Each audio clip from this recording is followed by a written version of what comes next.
Where are you going, Inayat? Going in the park? Very good, very good. Hello boys and girls, welcome to my YouTube channel Real Experience by Nikhil. एक subscriber का comment 2 बार आ गया है, मैं भूल गया था actually इनको answer देना। कमेंट इनका आपकी आंखों के सामने ही है कि अगर 2 मैरिड कपल एक घर में रहते हैं, मीन्स 2 BHK में रहते हैं, तो जो घर का किराया होगा वो पर्सन वाइज होगा कि कैसे होगा, यहाँ पर क्या रेंटिंग सिस्टम है एक्चुअली में।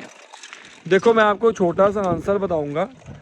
यहाँ पर कोई पर पर्सन के हिसाब से नहीं होता है। अगर आप अपना 2 बेडरूम हाउस इंडिपेंडेंट लेते हो, अगर आप 2 BHK इंडिपेंडेंट लेते हो या 3 BHK इंडिपेंडेंट लेते हो, तो वो घर आपके नाम के ऊपर हो चुका हुआ है। वो लीज जो है वो आपके नाम के ऊपर हो चुकी हुई है, ठीक है।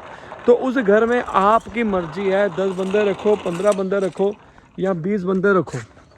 अगर तो आप किसी के साथ शेयरिंग बेसिस के ऊपर रहते हो, फिर आपको पर पर्सन के हिसाब से देने पड़ते हैं।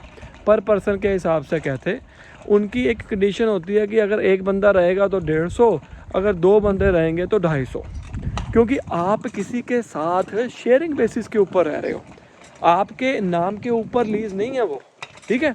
तो पर पर्सन के हिसाब से नहीं होता है। कपल का अलग रेट होता है, फैमिली वालों का, फैमिली जिनके बच्चे हैं उनका भी बीच में ही होता है। मतलब बच्चे का कोई अलग से नहीं होता कि एक बच्चा है या 2 बच्चे हैं तो उनको अलग प्राइस देना पड़ेगा। कपल का ही होता है, बच्चों का नहीं होता है, ठीक है। तो अगर आप 2 जाने मिलकर घर ले लेते हो, एक कमरा उनका हो गया, एक कमरा आपका हो गया, तो पैसे बहुत बचेंगे आपके। वैसे आप मान लीजिए 2 जाने 2 कपल, ठीक है, 2 कपल की मैं बात कर रहा हूँ, 4 जने हो गए टोटल, ठीक है। अगर बच्चे वगैरह हैं वो अलग, चलो उनका तो पैसा कोई लगता नहीं है।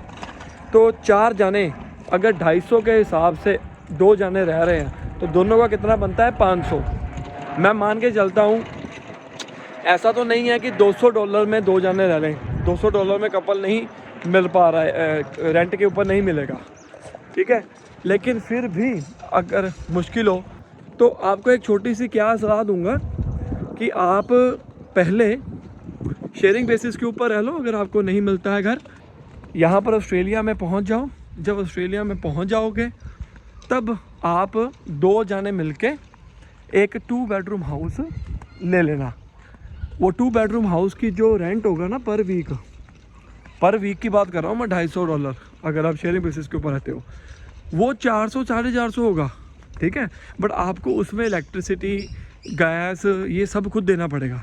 लेकिन शेयरिंग बेसिस के ऊपर जब रहते हो, 2 तरह से आप कर सकते हो। कई बंदे इलेक्ट्रिसिटी, वाईफाई और गैस का बीच में इंक्लूड करते हैं, कई नहीं करते हैं, वो डिपेंड करता है। तो बेटर ऑप्शन क्या है, खुद के नाम के ऊपर लीज लेने के लिए। तो मैं और इनायत अब आ गए हैं पार्क में। देखो ध्यान से, पार्क साथ में हो ना घर के, मैं कहता हूँ कि बात बहुत अच्छी हो जाती है। वैसे तो यहाँ पर हर सबर्ब में ना पार्क आपको नज़दीक ही मिल जाएगा। हमारे घर से पार्क की दूरी सिर्फ 5 मिनट पैदल के ऊपर है। पार्क का साथ में होना बहुत इम्पोर्टेंट है, पता क्यों?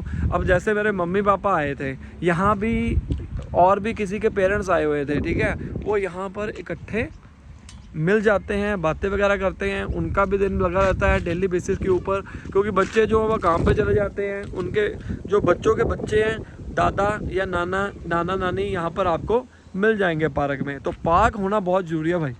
अब घर की बात तो चल ही रही है, मैं आपको थोड़ा सा बता देता हूँ कि जब आप अपना घर लोगे लीज़ के ऊपर, तो सारी चीज़ें आपने चेक कर लेनी है भाई। सबसे पहले तो आपने अपने नाम के ऊपर जब लीज़ ट्रांसफ़र करवा ली है, उससे पहले, लीज़ ट्रांसफ़र कराने से पहले घर की फ़ोटोएं वगैरह ज़रूर खींच लेना। क्योंकि कई बार ऐसा होता है कि अगर आप जब लीज़ तोड़ कर जाओगे या आपकी लीज़ ख़त्म होने वाली होगी, तो उस टाइम के ऊपर जो ऑनर होगा या अगर आपने किसी कंपनी के थ्रू लिया होगा रेंट पे, वो चेक करने ज़रूर आएंगे। उनके पास भी फ़ोटोएं होनी चाहिए, आपके पास भी फ़ोटोज़ वगैरह होनी चाहिए। अगर तो आप डायरेक्ट ऑनर से लोगे, मे बी वो आपको फ़ोटोएं नहीं देगा, वो कहेगा कि भाई ले लो चाबी और रहना शुरू कर दो। पर आप अपनी जिम्मेवारी के साथ फ़ोटोज़ वगैरह खींच लेना एंटर करने से पहले। और अगर आप किसी कंपनी के थ्रू जाते हो, वो आपको प्रॉपर गाइडेंस देगा। गाइडेंस इन द सेंस है कि आपको बताएगा कि ये फ़ोटोएँ हमारे घर की अकेली फ़ोटो खींची जाएगी। मैं अब आया था यहाँ पर होल्डन हिल में, अपना घर लिया था 3 बेडरूम हाउस रेंट के ऊपर, और मैंने ये लिया था किसी कंपनी के थ्रू। जो पहले वाला घर था वो था 2 बेडरूम हाउस, वो मैंने डायरेक्ट ओनर से लिया था। जब मैंने ओनर से लिया था उसने मुझे कोई इन्फॉर्मेशन नहीं दी, पर मैंने अपनी फ़ोटोज़ वगैरह खींच ली।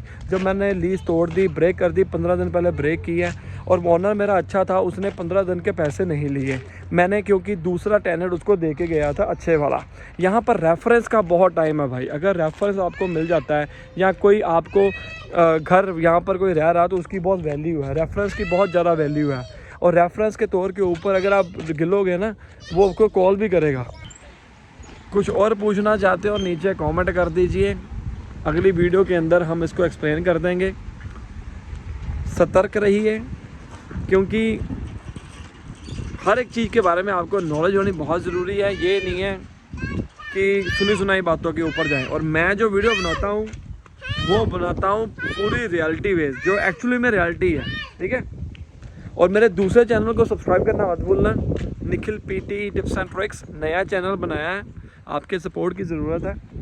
1,56,000 सब्सक्राइबर्स थे मेरे चैनल के ऊपर, वो पुराने चैनल के ऊपर वो मेरे चले जाएंगे, परमानेंटली डिलीट होने वाला है वो चैनल। तो आपकी सपोर्ट की ज़रूरत है, उसको ज़रूर सब्सक्राइब करिए अगर आप समझते हो कि मैं आपको राइट इन्फॉर्मेशन दे रहा हूँ, ठीक है। नीचे लिंक आपको मिल जाएगा डिस्क्रिप्शन में। Best of luck.